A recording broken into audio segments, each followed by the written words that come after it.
অখিল গগৈ ডাঙৰীয়াই আজি ৰাতিপুৱা বিধানসভাৰ প্ৰাংগণত এখন নক্সা এখন ছবি প্ৰদৰ্শন কৰিছে।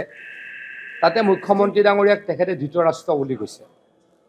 তেখেতৰ মতে অসমত নাৰীৰ ওপৰত নিৰ্যাতন হৈছে, দুঃশাসনে নিৰ্যাতন চলাইছে আৰু মুখ্যমন্ত্ৰী ডাঙৰীয়াই নীৰৱ ভূমিকা পালন কৰিছে।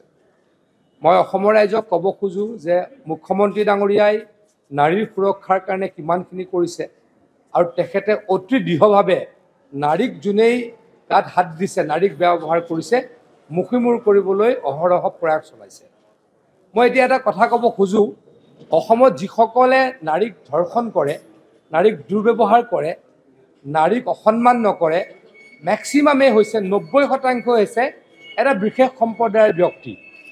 আৰু এই বিশেষ সম্প্ৰদায়ৰ ব্যক্তিসকলৰ পৃষ্ঠপোষক কোন, মুখ্য পৃষ্ঠপোষক কোন? অখিল গগৈ ডাঙৰীয়া। এই বিশেষ সম্প্ৰদায়ৰ দুঃশাসনসকলৰ জ্যেষ্ঠ ভাতৃ কোন? দুৰ্যোধন অখিল গগৈ ডাঙৰীয়া। গতিকে দুৰ্যোধনকো মুখিমূৰ কৰা হ'ব আৰু দুঃশাসনকো মুখিমূৰ কৰা হ'ব। আমাৰ চৰকাৰে এই ক্ষেত্ৰত কোনোদিনেই থমকি নৰয়। মই আকৌ কৈছোঁ, যিসকল দুঃশাসনে নাৰীক অত্যাচাৰ কৰে, নাৰীক ধৰ্ষণ কৰে, এই দুঃশাসনসকলৰ পৃষ্ঠপোষকতা কোনে কৰি আহিছে? ককায়েক ৰূপী দুৰ্যোধন অখিল গগৈ ডাঙৰীয়াই।